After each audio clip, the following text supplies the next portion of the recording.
Hey, everybody, and welcome to episode number 35 of the Chris Rose Rotation, a production of JOMBOY Media. Look who's back. From the Tampa Bay Rays, it is Tyler Glasnow. Anything new with you? Other than all the other, I don't know, all the injury and the sticky stuff. Yeah. Nothing really, just normal baseball stuff. Okay, first of all, show off. What do you have going on with your elbow? Let's see this thing. Well, I actually have a bone stimulator on it right now. Apparently, they say it does something. I don't think. Hold on, you did say bone stimulator, right? I just want to clear that up. Bone stimulator, yeah. Bone stimulator. Apparently, oh yeah, I forgot. It's the update. They looked and it was like tendon related, obviously, but he said it also could have been related to like signal in my bone, apparently, like it tugging on the bone or something. So he's like, I saw something in your bone and we should give you a bone stimulator while you rehab. And I said, sure thing, doc, I'll throw it on. So I have to put it on for like 6 hours a day. Again, I don't know if it's actually doing anything, but I'm just going to do it for 6 hours a day and we'll see if I get magically better. All right. Are you sure that you're not one of those convicts that's wearing like an ankle bracelet around his elbow instead? Is somebody tracking you right now? Probably. That's what they have it. They want to see I don't get in too much trouble while I have all this free time. They probably it's like an ankle monitor put on my elbow. Okay. This is the first time that you have actually, I think, spoken to anybody since the day after the injury. Mm-hmm. How are you? Let's start with physically. How are you? Really good, actually. So I did something similar to this, not the same thing in 19, and that hurt a lot more, like more consistently. But it's been like 8 days since the injury, and it feels really good. It doesn't like hurt terribly. Like I'm sure if I went and tried to throw, it would not feel great. But like all the other, when I got hurt before, like anything I would do, like it'd be that nagging pain. It was like a sore in your mouth, and you always like pick at it. I don't really feel this at all. Like, so that's really encouraging. Like it's been healing pretty fast. I've like laid off of it. I'm just starting to do rehab stuff now. So I'm pretty optimistic about like being able to come back sooner than later. So I'm on the 60 days, so no earlier than that, but I'm very optimistic about it. So you think you can pitch for a playoff spot? I think I'll be back before that. I mean, I hope. I don't know. The way I'm thinking of it right now, like how my arm feels in the 60 day, like I'll probably be back before the playoffs and then be able to play into the playoffs. That's a relief. Yeah, definitely. I had a feel. I mean, the day it happened, I was like, ooh, this might not be good. Like this might be a long-term thing. And like the next day it was really sore. The next day it was really sore. And then like it just slowly got better and better and better. And then I got like the MRI results and everyone was like, no surgery. It's nothing crazy. So yeah. And then I went and got a second opinion or like a third opinion. And then they told me about the bone thing. So I'm out here stimulating my bones and just letting it heal. Okay, good. Let's deal with the emotional side of the entire process. Mm-hmm.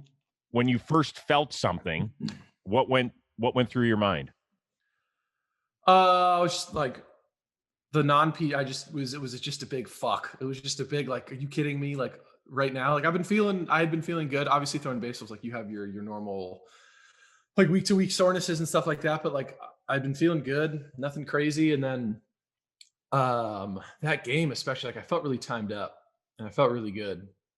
So that was annoying. But I'd felt it on one of them and I was like, all right, I don't know if that's just like a fluke thing or if I'm actually like feeling something. And I threw it again and it didn't hurt as bad. And I threw it the third time and was like, ooh, that one it was like not pain, but it was like something is like off in my elbow. And then I ended the inning on the fourth pitch. That one I felt like a little weird and I just thought it'd be better to be kind of cautious. And I was like, hey, I don't know if I should go out and throw again. Like I felt something in my elbow. And then their doctor took me into their room and did all the tests on me and put me into flexion or what shit that's called that way. Mm-hmm. Tugged on it. I was like, nah, that doesn't feel good. They were like, oh, okay, that's like UCL type stuff. And so they did all the tests. Most of them I passed, but some of them were like not very good. And they're like, all right, we got to get like an X-ray and an MRI. X-ray was fine. MRI the next day, got the results the next day. And then they just told me what I know now. So when you first got the results, is it like, does all the blood rush out of your head? Like, do you get numb? How do you feel when you're having as great a season as you're having, and then all of a sudden there's full stop? It was relatively optimistic just because like a part of me thought I tore it. So I was like, all right, well, this is better than like, they were like, all right, let's take it, like whatever. We'll probably not have you throw it for like a month. And I was like, all right, it's better than like tearing my UCL. So they were like all optimistic. So it was a little bit of like, I don't know, annoying, I guess, finally getting the verdict of what it was. Like, I knew they weren't going to call and be like, everything's great, because it felt terrible that day. So I was like, all right. I mean, even if nothing's wrong, like, I'd probably be more concerning if they told me nothing was wrong with it, because then I'd be like, well, then why is my arm hurt so bad? So it was probably the best news I could have gotten. It was like very minimal. And I was like, all right. I was a little frustrated on the phone talking to Joe, our trainer, and then called my parents and told them. Was still a little like being a little mopey about it. And then like, I don't know, like probably said like an hour with 30 minutes. I was just like, all right, whatever. It is what it is. Like, it could be so much worse. And I know I just go back and rehab, and like you can use the injury time to get into like really, really good shape and make sure you're in like a really good spot for playoffs. So like there's some positives there. There's some silver linings for sure. So it wasn't as like terrible as I think some people would think. Yeah, because if there was one thing I was thinking about Tyler Glasnow, it's that you're not in peak shape. So Or just I'm really better. happy that you can Yeah, utilize there this you go. time to get rid of the freshman 15 and really Yeah. clean things up. Okay, Yep, yep, good. yep. Yeah. Thank God we got to that point. Um, how were your parents? How did they take it? I mean, I don't even know. I don't know if it's like they just don't show me when they're bothered, or they just like really, because my mom was an athlete. She dealt with all this stuff. Like, and my Mhm. dad's a pretty resilient dude. They were just like, whatever. I'm sure my dad was like, well, damn, it sucks, but like they're not gonna like. My mom is like the most unemotional human I've ever met. She's like, maybe it's just because she's had like boys and like her whole life didn't have any, but she's very much like, and being an athlete, she's just like, oh well, what can you do? Like, go rehab and get it done. Like, she's not a big like, oh poor you. Like, whenever I wanted her to be poor you, she's always like, stop being a put, just you're being soft. So she's very much just like, whatever, get over. Like, you're hurt, it's fine, don't worry about it. Like, yeah, That was not me. I was watching the game when it happened. really, Do you want to hear what I did? yeah, What the fuck? yeah, me too, man. Definitely me too. That's Yeah, what I did. I was watching with my family, and they were like, yeah. "Is there something wrong?" I was like, "Yes." He's shaking his arm. Oh, you saw the earlier, because I think even our broadcast didn't like pick that up. I think a couple people did, but I remember being like, "This is not right." And I threw another pitch, and yeah, I think in the moment my parents were obviously like, I know like when it happened, my mom's like obviously concerned and like called me, like, "What's going on? Like, what, I want an update on your arm and everything like that." But like, I think once I got the actual doctor's like words and told them, they're like, "Oh, okay, what can you do? You got to move on." But like before, they were definitely concerned. Like, my mom was definitely like, "Oh, like shitty timing and everything like that." But I don't know.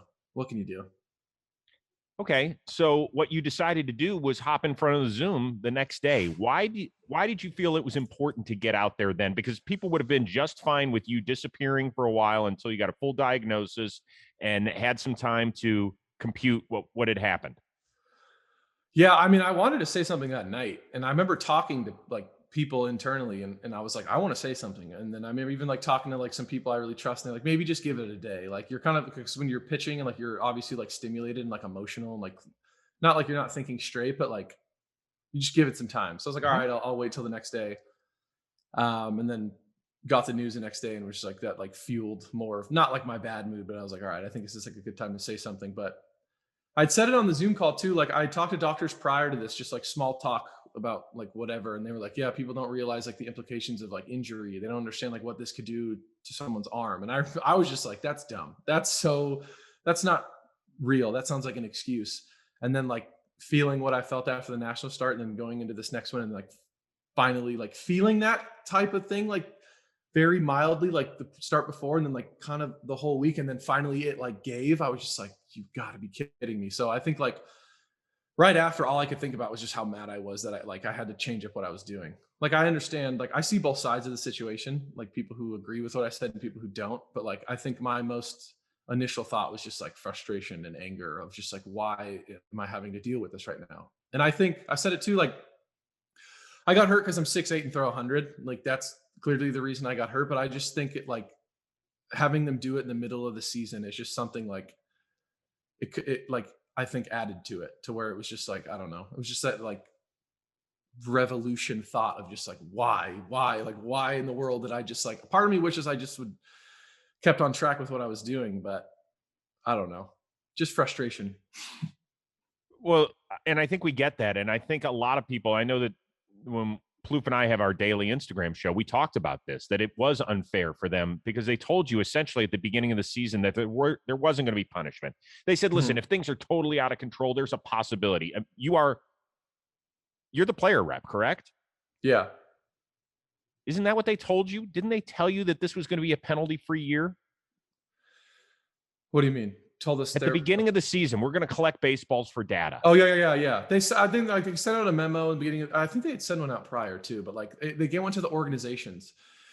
And I know the memo was in regards to like organizations like can't give out sticky stuff to people, which is another weird thing because a lot of organizations do, like, because this was so normal. It's been around forever. Like, it's no one ever assumed this was cheating, and like organizations were out like giving people sticky stuff to like enhance their pitches. So like I think the memo was in regards to like cut that out, stop supplying people with stuff. So that was like taken seriously. And then yeah, I mean, as far as like and yeah, they But said they were going to collect data, and then but they didn't say there was going to be punished. They said they tried to do it like in the internal, like in the front office or like the MLB's. They wanted to put punishment out like that, and that like went against some sort of like CBA or something. Like the players union wouldn't allow it. But yeah, there was never any implications of like doing something this like drastic, or the umpires being the ones to enforce the rule. okay, so you found out what at the beginning of June that you were not going to be able to, because you told us in that Zoom you use a combination of sunscreen and rosin in order to get a grip. Mhm. Okay, like at the beginning of June, where you're like, I got to figure out a different way to do this now. Yeah, well, yeah, they came out with it and then they said they're going to start enforcing it like the 20 whatever. So I was like, oh, whatever. I might as well stop using it now. I got to figure it out somehow. And like, it really wasn't, I think I wasn't like concerned with what my stuff was going to do. Cause like I even with Kyle, like they're so good with the data in Tampa. Like I'd done bullpens and stuff with like, they were like, it's not, they've been able to measure my stuff. And they're like, your movement doesn't matter. Like your spin, I don't really get behind the ball directly. So like the amount I spin it doesn't necessarily matter. And like we'd measured it. And like when my spin was down, my movement's the exact same. My carry, everything's the same. So I knew I wasn't gonna like it wasn't gonna like mess with my pitches. I wasn't gonna be like a worse pitcher. I was just more concerned with like how I had to like manipulate it and grip it and everything like that. So I just like I think maybe could have been partly my fault. Maybe I should have transitioned a little slower, but I was like they kept talking about like random checks and doing stuff. So I think a lot of people in the league were just like, all right, we got to stop doing it now. Like, you got to get used to it. And then I just went nothing against the Nationals. And I think there could be some overcompensation that goes on too, knowing that you don't have it. Like, whether it helps your pitches or not, I think like you realize something's different. So you try to do a lot more. I think that could have added to it as well. So could you, if they had said after this season, just let you do whatever you wanted to this year Mm-hmm. and not stopped anything, but they said in the off season, no more. Could you have come back in 2022, learn different grips, and been the same pitcher without having anything on the baseball? Yeah. I mean, like as far as I already was the same pitcher, not using it after that. Because the national start was probably the best I felt all year. And like my actual, so my, I don't know if my spin was down, maybe like a tiny bit, but like my carry and my movement went up because I think I was like over, I don't know, I had nothing on it, but like I struck out 11. I felt great. My timing was great. I felt really good against the White Sox too. I just think the biggest concern is like soft tissue. And I remember talking to like a couple people about it before. It was in 19, I think, when I got hurt.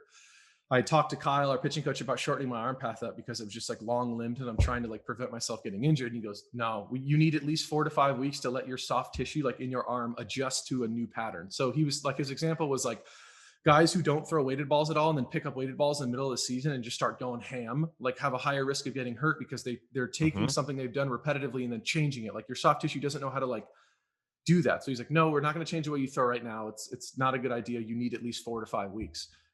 And so that's what, like, when this all happened, it was like, well, shit, like doctors have, it's like, this has been common knowledge. Like, I don't know if MLB knows this, but like doctors have commented on, like, this is proven, like 4 to 5 weeks to get your whatever soft tissue to adjust to like a new pattern. And especially in that, like, goes for having sticky to not having sticky stuff. So like, that was something we'd known. And so I think that's why it was so much like, what are they doing? Like, how are they going to do this in the middle of a season? And then I was like, whatever, that's dumb. And then I went out and got hurt and I was like, you idiot. Like, it's real. It's true. So like, and that's not to say that's the only reason. I think that's like where the biggest, like, people misinterpreted it more of like I said, I'm 6'8" and I throw hard, but I just think like to make a change that big in the middle of the season is just like, I don't know. Not. But what you said is you believe the decision is partially to blame. Partially does not mean entirely. Yeah. Exactly. Yeah. That's what you said. You said partially to blame. But some people took it as, hey, he's looking for an excuse as to why. What hurt you most Now, first of all, did you even follow the stuff on social media, what they were saying about you? Because you blew up, I don't really have a Twitter or anything. I have like an Instagram, but like I don't go on it a ton. Like I right? go on it when I'm like just bored. I don't know. I go on it and like scroll. I'm like, what am I doing? Get off of this. Like just like addicted to it for no reason. So you really But I don't don't know what people were saying, or do you kind of know? like in the beginning, like the following day, like I'd looked on and like seen some stuff. And like I knew going into it though, I was like, I'm gonna go and be like brutally honest. And I was assuming like 70% of people were gonna disagree, 30% were gonna agree. Like in the family or like the fraternity of baseball, if you will, I knew those people would agree because what I said is what everyone else was thinking. Like this is like people who play baseball at the pro level. Like what I said was just like, of course, like everyone's been using it. Like, but I think the casual fan, I knew going in was not going to understand. I'm basically sitting there being like, let me cheat. Like I knew nobody was going to agree with me, like the casual fan anyway. So I knew I was going to get backlash, but I don't really care about that. I think as long as like my peers and like my friends and family know like where I'm coming from and like agree. I don't know. I don't really care. Like I did know going in though that I was going to catch a lot of shit for it. Like no doubt. Does it bother you that some people will label you a cheater?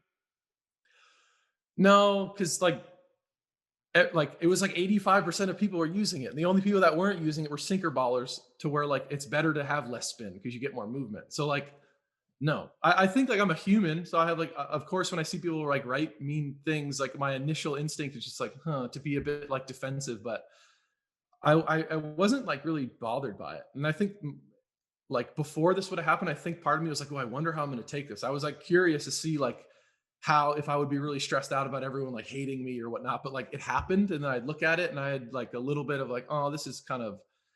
But it didn't really mess with me as much as I thought it would. I think just because like internally, like it was like agreed upon in a sense, and like some people agreed, some people disagreed. I was like, oh, that's just some people agree, some people don't. And I kind of just left it at that, and then I stopped checking on it, and I didn't really care. I wanted to bring it up because it was like I just wish more guys were honest about it because it just came out like everyone was just so.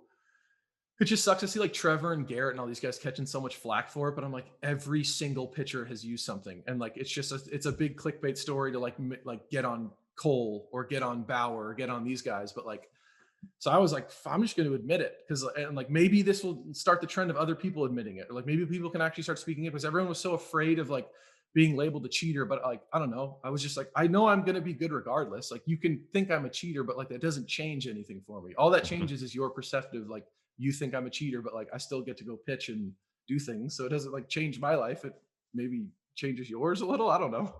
So I want to tell you this. You know me. I'm a diehard baseball fan, and I am pro player. I, Mm-hmm. I love players. I come to watch games. I don't go to watch owners own.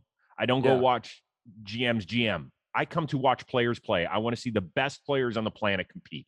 And so when people have asked me about this, they said, well, what do you make of it? Everybody's cheating. And I said, hold on here. I said, from what I understand, even though I've never thrown a major league pitch, the application of rosin and sunscreen is the equivalent of going 40 in a 35 when you're driving. When you're using spider tack, it is the equivalent of going 100 in a school zone. Yeah. Both are technically breaking the law. One we're going to roll our eyes at, like everybody does that. And the Yeah. other is that can be dangerous. Yeah. That's the way I look at it. Am I off base? No, I mean, I definitely agree with you. That's a really good analogy.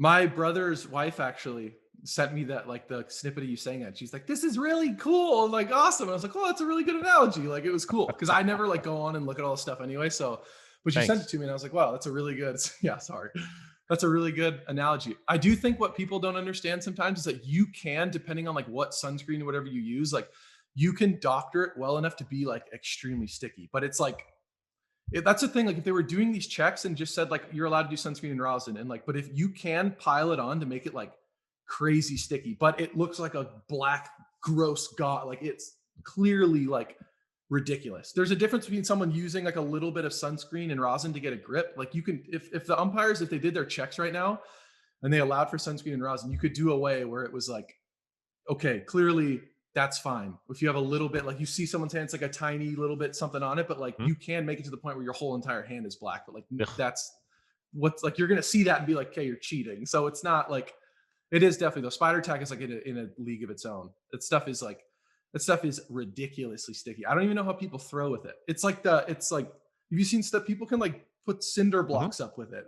I don't understand how that's like, I don't even know how people throw strikes with that. That's almost like more impressive to me than like like, I don't know how someone can control a pitch that well. I never understood how people use that stuff, but I don't know. People are talented, I guess. Do you think that it is MLB's goal? This isn't breaking news that the players and management are not seeing eye to eye on many, many issues. Yeah, for years. Yes, but do you, and it's about to hit ahead in the offseason. We know that. Do you feel like this is part of MLB's plan to make the players look bad? No, no, I don't think it was like this like malicious. And I think, all right, I don't even know how to like really pick a side here because I look at both sides. Like this doesn't necessarily just make players look bad. This makes MLB look just as shitty. It depends on like who you ask, but like this isn't like painting them in the best light. I guess it is making players look kind of like the villain, but I don't think this was like this overall plan to do it to like somehow. And I've heard the argument of like getting pitchers against hitters right before Mhm. negotiations. But like the thing is, that wouldn't, even if we don't see eye to eye on this, like why would it be like, yeah, it's fine, take all our money? Like, why would that have anything to do with the other negotiations? Like players aren't like, we don't hate each other that much. Like, it doesn't make any sense to me. So that I'm like, I don't know. I mean, I don't know. I've thought about that a bit, but I don't. I think so, they should have addressed it earlier. That's the only weird So, kind yeah, of shady can I part of ask you it. this? To me, Yeah, you didn't live through steroids. You're 27. I did. I lived yeah, through it, and here's why I always, if I had a vote for the Hall of Fame, I would have voted in Bonds and Clemens because baseball, the entity, did not give a big enough shit about sitting down at the table and saying, "Hey guys, we got to do something." They yeah. I wanted to know. reap the rewards. Everything got shoved to the back, and I felt like it's the same issue here. Why didn't players and management sit down together and say, "Guys, this is getting out of control," to Yeah. make sure that we're not going to get embarrassed as a sport, as players and management? Let's figure something out. Why didn't that happen, Tyler? So that's, I think both sides of this are that no matter what so we had a player meeting, right? We had a union meeting before this even happened, before like it was public knowledge, but we didn't have anything on like the June 21st rule. It was before June 21st. And it was all the player reps, all the executive board, all the union. And we got on the phone and everyone was like, does anyone have a problem with sunscreen and rosin? And like hitters were speaking up, everybody on the call was speaking up, and they said if anyone has a problem, it's open discussion, like speak up now. If anyone has a problem with sunscreen or rosin, say something. Every single player rep who speaks for the team, everyone said no, great, we're down to do it. And the union apparently addressed the MLB about it, and the MLB was like, we don't want to, I don't, it doesn't matter. I think like in their shoes, if you're perceiving this from their view, they're saying the MLB was here before the player union was. We are the people who started this. We make the rules, you don't. We make the rules, you follow what we say. So we're like, okay, we all agree with sunscreen and rosin. And then they go, no, we make the rules. I don't know if that's like an ego thing or if it's like, if all of us think it's fair, why can't we just, they're like, it's very uncharacteristic to change a rule in the middle of a season. It's like, but it can be done, right? And like, but they weren't, the MLB didn't want to do sunscreen and rosin because they knew that you could mix it together enough to make it not as sticky as spider tack, but like very, very sticky. But like you can police it better than they're doing now. You can still allow sunscreen and rosin and still do your checks. And if you see a guy using sunscreen and rosin like a psychopath and it's just all gross all over his arm, then do your thing. But if you got a guy out there like very minimal or something, like hitters can use 6 different things, but we're out there just like struggling to get a grip. Like it just wasn't thought through with all the resources and the money that MLB has. Like, why wouldn't they figure this out before? Like it was just like this, they just threw the first idea out and said, yep, we're doing this now. It's just, there's so many gray areas. It's Well, just because they so weird. panicked. They panicked. Yeah. You know that there was no movement on this until that column in The Athletic came out. Yeah. And once JT Yeah. Realmuto, an all-star catcher who has to deal with hitting and Yeah. catching, Yeah. came out and said this is the equivalent of steroids. That's when the wheels were started to being put in motion. Yeah. Which is like just not true. I think it depends. Like what most people don't understand too is like, depending on what pitcher you are and how you spin the ball, like spin rate is not as important as everybody thinks. The funniest thing is like we have guys on our team, like like Carey and all that. Like if a guy spins the ball directly behind, like his fastball's rising, like Mhm. like the Verlander, like the stuff. So a guy like that who's spinning the ball 100% and like increases his spin, his carry will increase. Fine, but like there's other people who aren't behind, like What's a good example? A guy on our team is Colin Poche, who throws like 90 to Mm-hmm. 93 and leads the league in carry, leads the league in this, and he spins the ball like below average. He spins the ball like 2,000, 2,100 RPMs. Like it doesn't, people think spin is this like crazy thing that like makes your pitches do like insane stuff, but it's not. Like if you have great spin, you can add, sorry, yeah, if you have great spin, you can add like more carry to your pitches, but like using me as an example, like I've never been a guy to be able to get behind the ball perfectly because I got a screwed up hand to where like the pitches I spin the ball the most, my actual metrics suck. They're not good. Like the ones I spin like 2,600, I get on the side of it and the ball just kind of, it wouldn't be a quote unquote like good fastball. So that's the thing. People don't really like get, it's not the equivalent of steroids because like it's just it's I don't know. Everyone wants everything to be black and white, but there's too many gray areas here. Like it just depends on the pitcher. It's a case by case basis. Like it doesn't. I got it. I hear Yeah, you. We yeah, do. We want things neatly tucked into boxes, yeah, and this one cannot be. yeah. It's dumb. Is the way. All right. If Rob Manfred, I don't know if he listens to the Chris Rose rotation. Perhaps. Okay. If you could say one thing to Rob Manfred and the owners right now about this issue, what would it be? Just don't do it right now. Not even like don't do it. It just Well, we're beyond that, Tyler. yeah. We're out. The I toothpaste is would out. right now, like you're saying in terms of like moving forward, or like how I would Yeah, change the in the rule moving now. forward, is it something like, hey, really, let's take players' health into consideration? Is it something else? What is the I would one thing say you'd like to get off your chest? it'd be the players, like everything I said in that interview. I think it's just more about like I get you're trying to fix a problem, but like it seems like you kind of just picked it out and threw it. Like you didn't really like think it through. Like I know, and that's what I said too. Like it's a hard, like they got a hard ass job. Like this has been a thing, like we said, for 120 years, and now it's the responsibility because of like all the press and the public. Like now it's all thrown on them, and they have to come up with the rule all fast. And like people are mad that guys are cheating, and other guys think they should have stick. And like so, it's tough for the MLB. Like I don't. I think anyone would have a problem figuring out a solution to this. I just think like instead of putting a rule in and then changing a bunch of stuff to try to make it happen, like maybe think it through first, have like a concrete, like look at every angle, like how could this go wrong, how is this a thing, think about it, come up with a solution, and then go forward. I'd like to see going forward just a uniform stick on a baseball, which is extremely easy to do. I not extremely easy, I don't work at a lab, but I think like it's been done in Japan, it's been done in Korea. There's things you can do to make the balls not as powdery. They made a small rule that said you can't. So it used to be that you could rub up the baseballs in a 7-day window. They Mm-hmm. changed that to 48 hours. So that's a small, and they're trying to get humidors apparently into all the clubhouses to where like the ball can be like more moist and like can Mm-hmm. actually pick up the mud. So like apparently that'll help. But like it just seems like they made this rule of nothing, and then now they're thinking about ways to make it better. When like you're supposed to figure out a way to make it better, then implement a rule.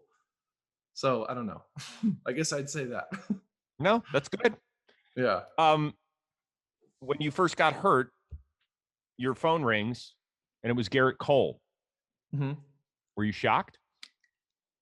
No, I mean he's on the executive board with the union, so I'll talk to him every now and again.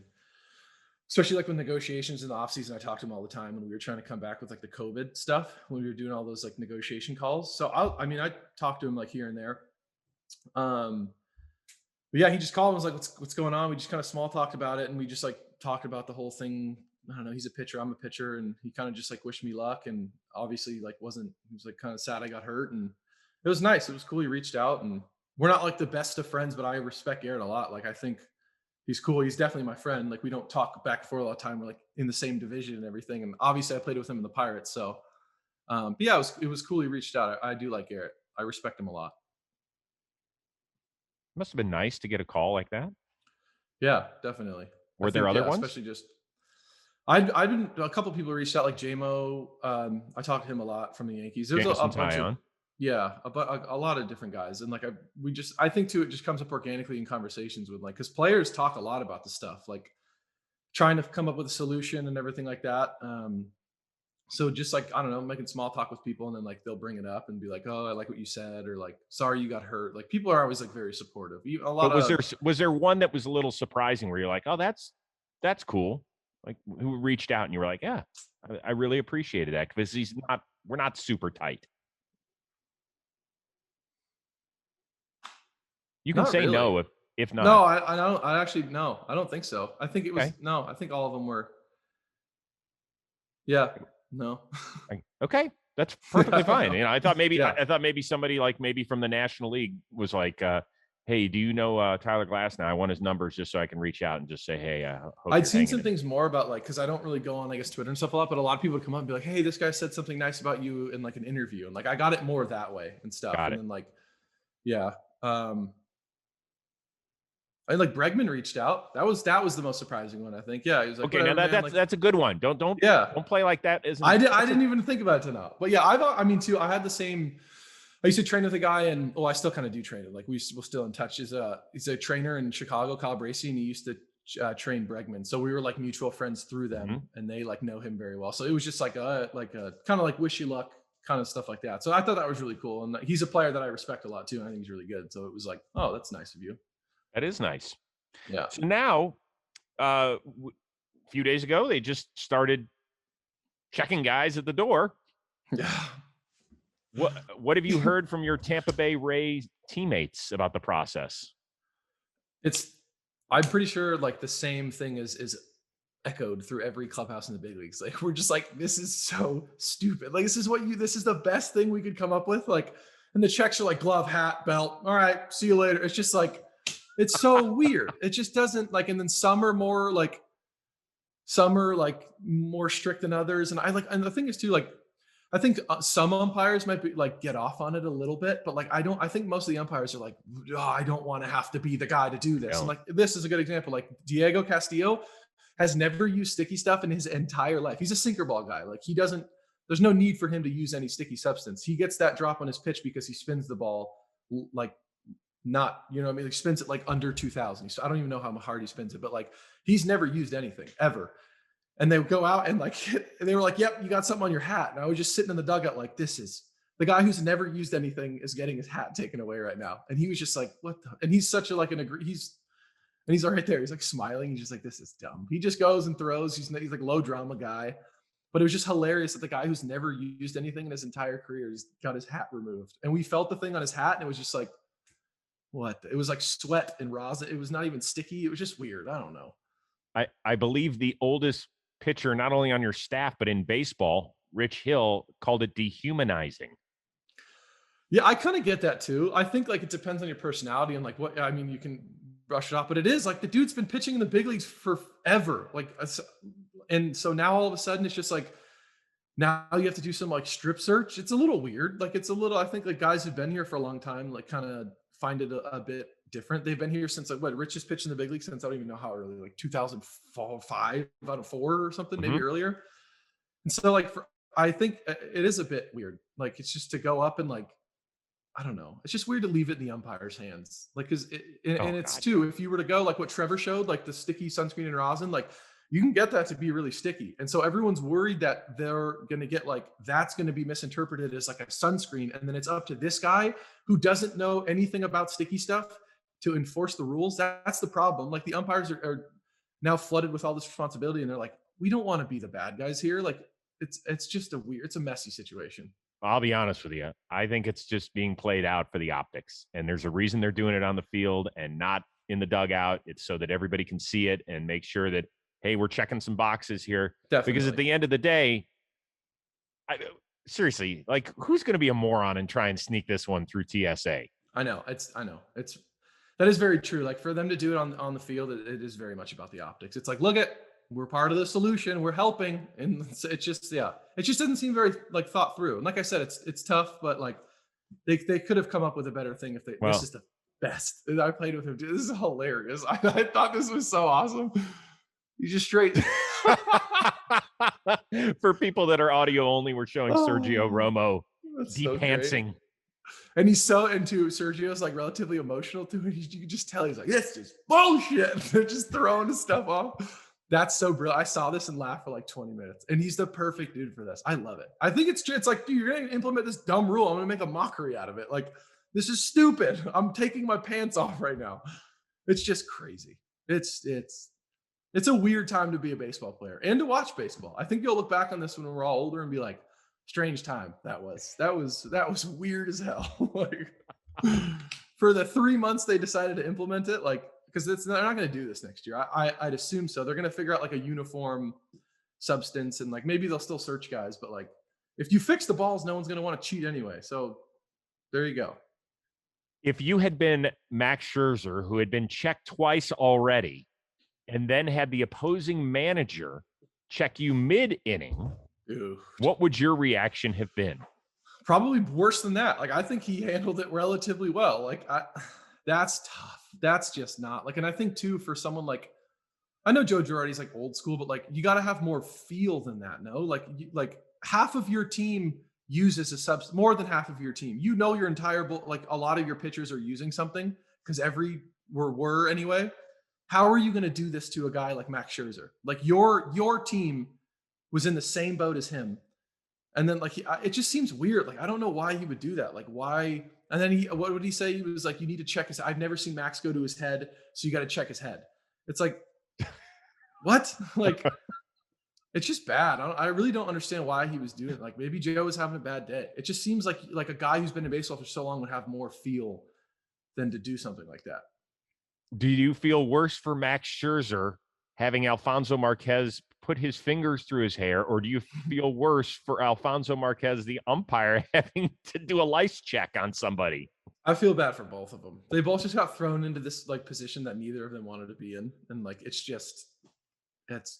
I don't know. Even yesterday when they went and took Diego's hat yesterday, I was in like my initial reaction. I just threw my arms up and I was like, "What the fuck?" And then like the umpire looked at me and was like, and I was like, "Oh," I felt kind of bad. I was like, "All right, you're right. Like you're just doing your job." Like it was just I don't know, man. It just doesn't seem like there's a lot of thought that went into it. And you'd think like with the resources and the money and everything, like you had a lot of time to think about it. And that's what brings you back what you were saying. If like this is intentional to split people up, like part of me thinks there has to be some truth into that a little bit, just because like Trevor Bauer's been making a thing of this for like years. People have been talking about this, and then all of a sudden they try to do it. Like maybe it was that article. I don't know. I clearly don't even know how to like wrap my head around it. It's just so many things could have gone smoother. Do you know that there are umpires that are waiting for the day that you get off of the 60-day so that they can rub their fingers through your hair? I should, yeah, maybe. Who knows? Maybe that's you the should thing. charge umpires. See if you can up Yeah, the ante, exactly. because there's 4 of them out there on the field. See if you can get somebody to pay the most money to be the guy that Yeah. checks you. Yeah, for real. That'd be cool. That's the thing though. How would you even that's like the hardest thing. Like, how do you know what is a thing or not? Like say like I'm sweaty clearly pitching, like, and then you got like all this sweat, and I sweat a bunch. I got a problem. And then I go to the rosin bag, and then I go to places, and I'm like really most pitchers are like ticky. Like I'm a big like I go here, I know I go you do your here, hat I go thing. It here bothers me all the time. You do this thing every every pitch. time. I'm like, I've done it since I was stop it. little. It's like my hat comes up a little bit, and I have to like bam, bam, bam, bam. It's just like a routine. You get in like a rhythm so you can turn your brain off. And I have sweat in all these different places, and I'll take the rosin bag, and then like I'll go here with it, and then like I'll get sticky here, and then I'll have sticky stuff here, and then I'll have sticky stuff over here, and I'm like, I'm worried someone's gonna touch it and be like, and I'm gonna be like, no, like that's why they need to like, if they really wanted to do this and actually cared, they have the technology and the capability to just take the ball or do something like a swab, run that, and if they find something on it, they suspend you later. But to make this whole show out of it, like it's not that hard to actually find out if a guy is like using a substance behind the scenes. But it's true. It's just like it's for the optics. It's so they're navigating it really weirdly. But what if that came from what if that came from pine tar off of a bat? Yeah, I mean, I it's not guess going to hold up in a court of law, dude. Then we're that's getting true. into literally some But you sticky know what stuff. else won't hold up in a court of law? Some umpire touching me and saying it's sticky. Like how that is going to hold up way less than that's going to like, how is that going to like, it doesn't make, I guess too, like what happens if a guy gets thrown out of a game because an umpire doesn't like him, whatever. I don't think umpires are that petty, but Right. like if an umpire doesn't like a guy, feels some sticky thing on his hat or on his arm because it's rosin, and then he says and then you appeal it. How does that process go? You appeal it and go, no, I wasn't using any sticky stuff, and then the appeals guy just goes, I don't believe you. 10 games. Like, how does that, I don't understand. Like, no one has thought any of this through.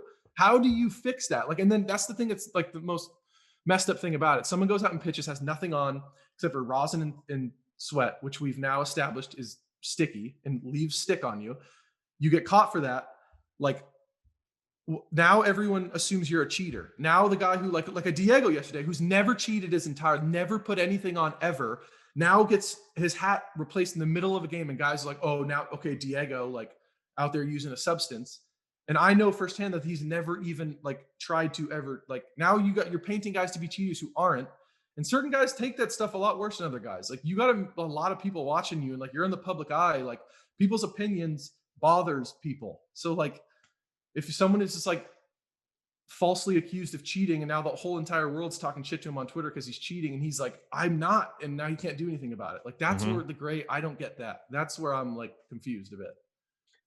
It's amazing because in no sport do they care more about morals. I'm going to throw the old rabbit ears than in baseball. When a guy gets busted for PEDs in this sport, it is forever. They are wearing a scarlet letter. They're going to wear that for the rest of Yeah. their lives.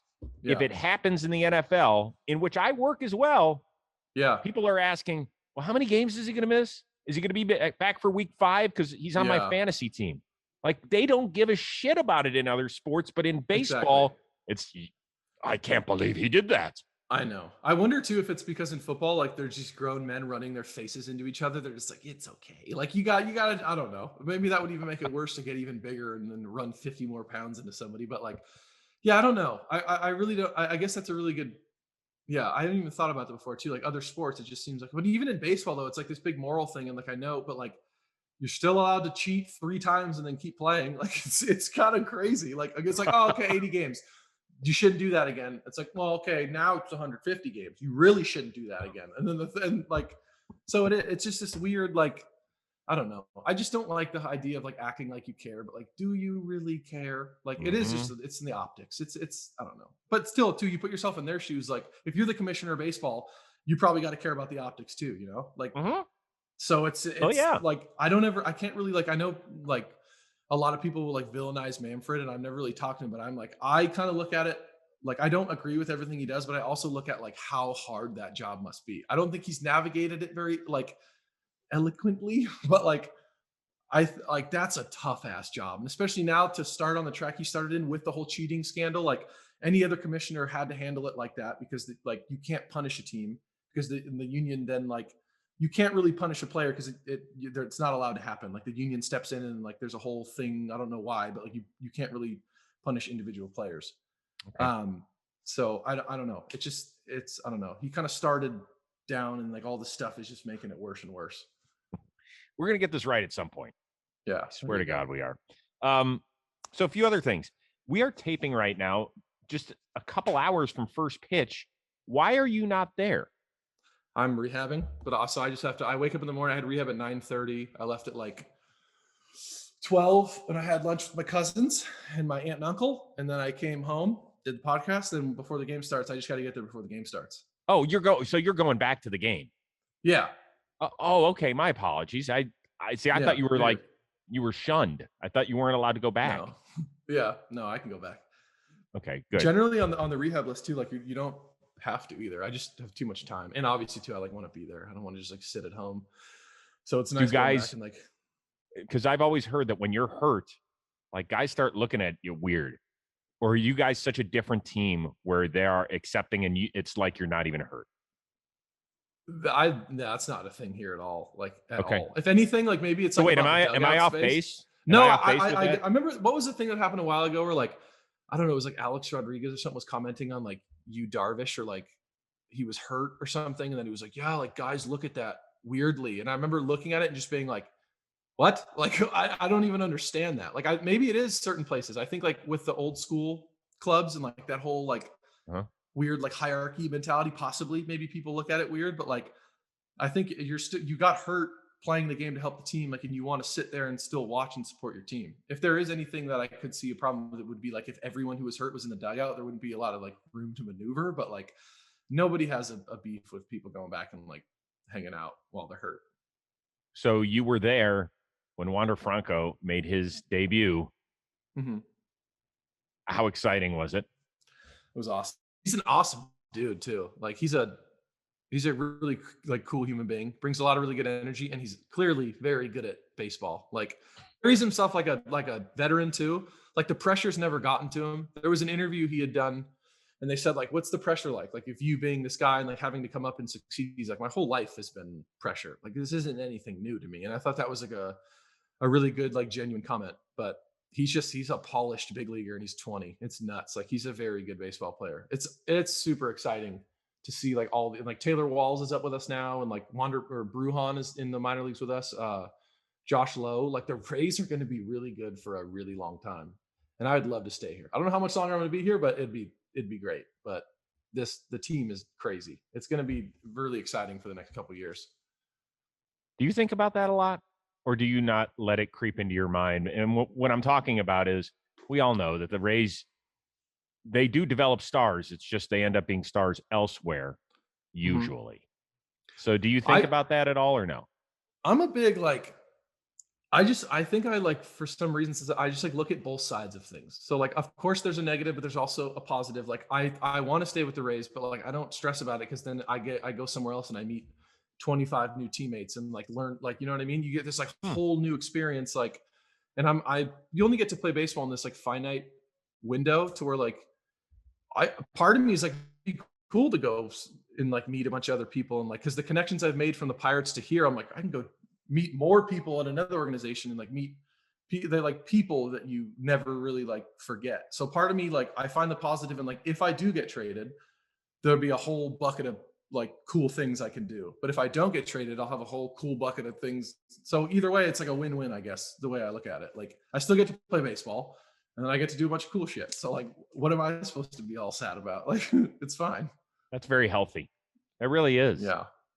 Who Gosh. knows? I have unhealthy thoughts too. Believe me, it's Anything fine. you want to share today? Are you okay? I'm okay. You okay? I got a mid sip, Am everybody. That's I- why he sounds like don't adjust the volume if it's audio only. I yeah, got a mid sip. Mhm. that's a good one. That Thanks. gave me a I'm mid allowed one of chuckle. those a month. I'll see you next month. Nice, Let's spin the wheel of moderately interesting things. Thinking of fun things. Here we nice. go.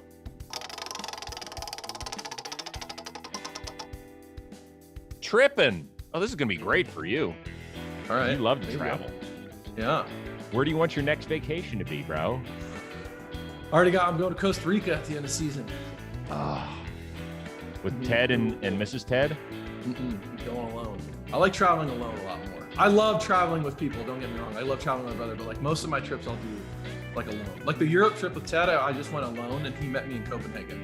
And then because of baseball, knowing a bunch of people, when I went to the Czech Republic, I knew a guy that I played with in the GCL. Hung out with him for a little bit. And like in Amsterdam, I knew a kid from high school who was randomly there. Shout out Eric Gooden.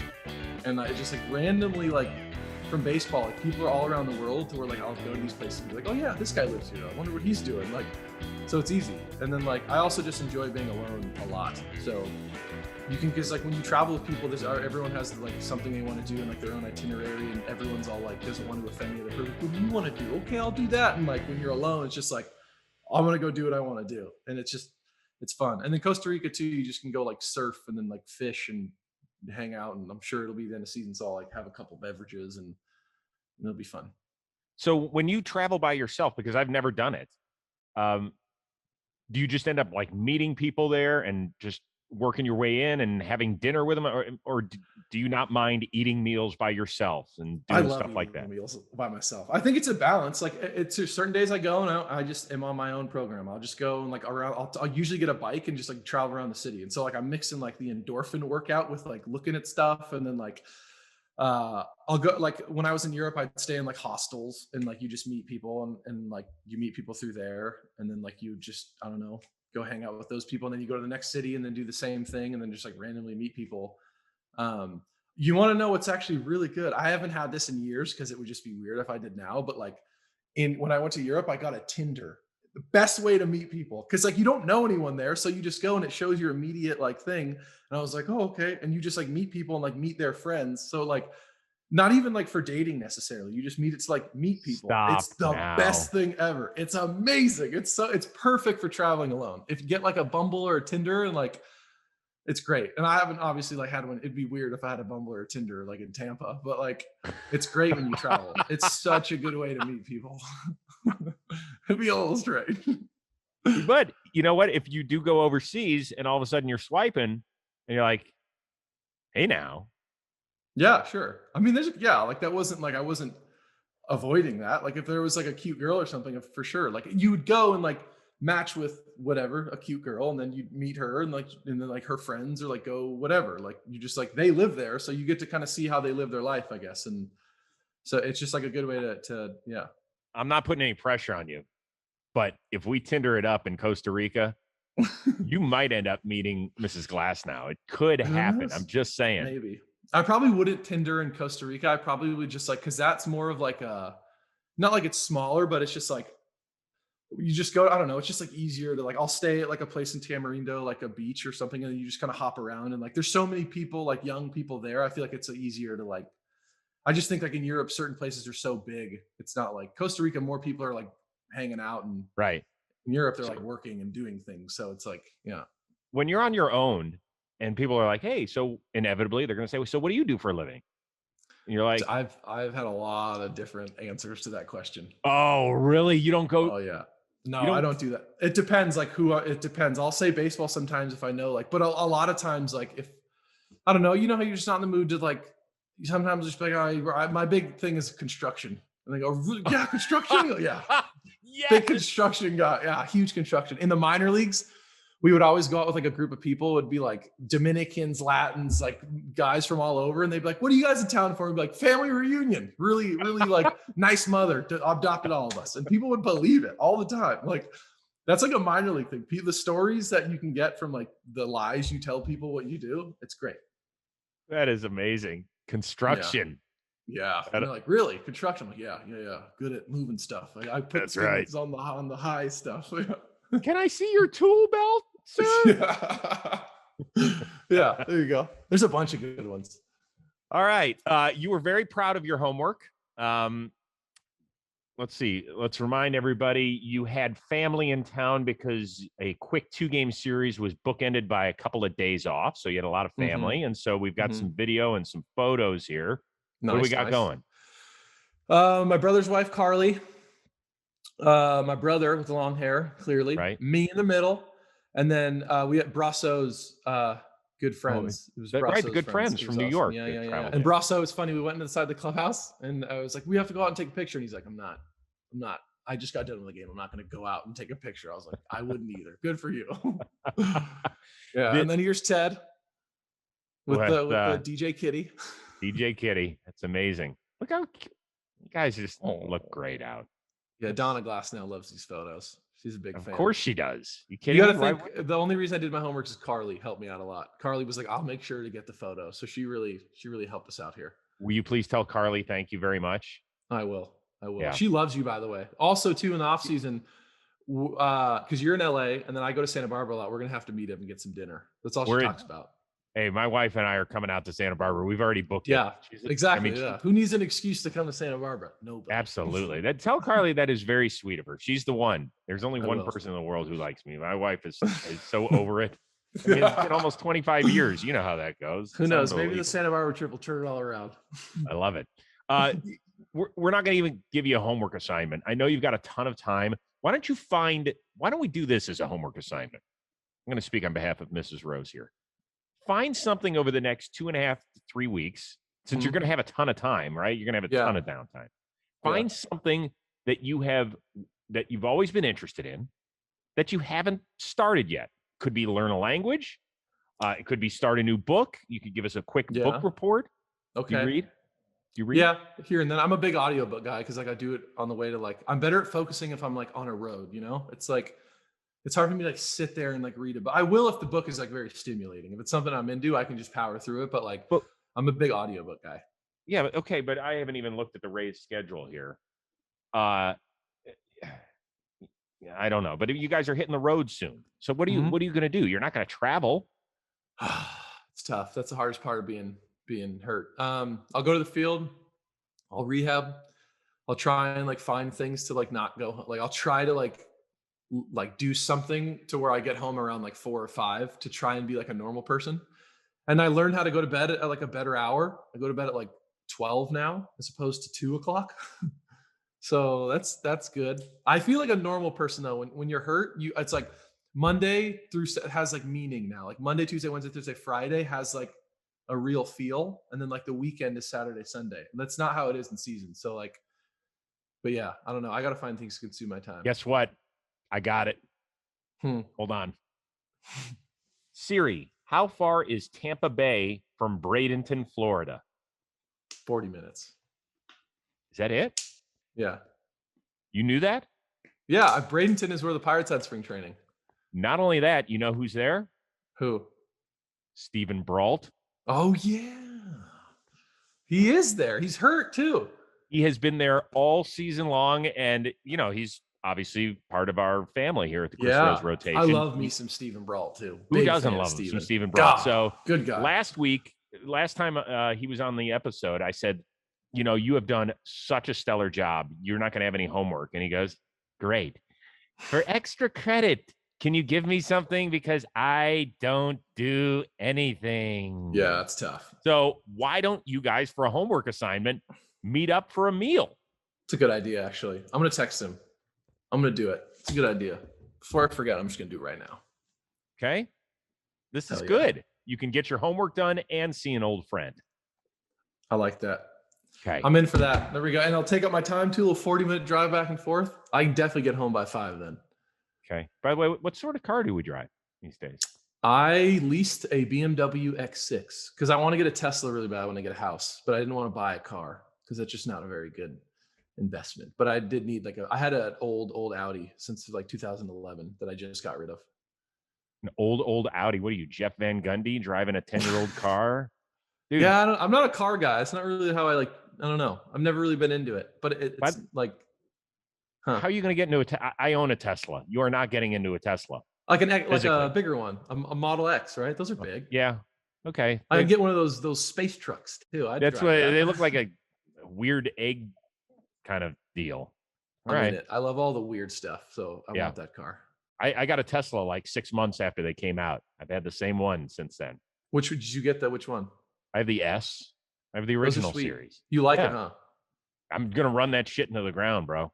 Yeah, it's the best thing ever. You know what my uncle says though? He's like, can't get a Tesla. And I go, why, uncle? And he goes, because when the government shuts off your power, you can't get anywhere. I was like, I don't really think in that way, but it's a good idea. You can stockpile. Let me guess, is this your dad's brother? He's my dad's brother. He's he's awesome. Yeah, yeah, exactly. Yeah, they're both just like, the government's going to screw us over, and we're going to have to get our gas. And I was like, that's good. Honestly, like you thinking of that's probably smart because I'm not thinking of that. Like I'm more about like fuel efficiency and like trying to like a comfortable saving the earth. Right. yeah. Right. Listen, dude, it was great catching up with you. I'm sure our listeners and our viewers are going to be so happy to see you smiling and feeling good, and just continue to get healthy. And we appreciate your honesty. It's really refreshing to hear. And I know this has not been an easy 10 days or whatever it's been for you. But thank you. Yeah, dude, no problem. Anytime. I'm looking forward to the next one. Yeah, it'll be good. And I can't wait to see pictures or video of you and Brault dining together at some, swanky Bradenton. Yeah. some cool. Yeah, exactly. Yeah. Some fine dining spot in Bradenton. We'll figure it out. That guy, he needs a friend. I've been sending him all over the place, and he is just hating me on his homework. That rehab life, especially when it gets past like a month or two, and it's funny, like when you say it, like I'm sure people are just like, yeah, all the time you have off, you're really concerned with that. But like after a while, it starts like, because you can't really like commit to anything long term because you're like, well, I'm gonna get better, and then I gotta go on my trip again or whatever, like I gotta play in season. So it's like, I don't know, you gotta find things that can like take your time up but not too much of it, I guess. I hear you. All right, brother, stay well, and look forward to seeing you a few weeks from now, and tell your family hello. Okay? I will. Appreciate it, dude. And I appreciate everybody tuning in to the Chris Rose Rotation, a production of JOMBOY Media. Special shout out to our guys Robbie Scirocco and Alden Stone, who always do a great job putting the show together. We'll see you next time. See you guys.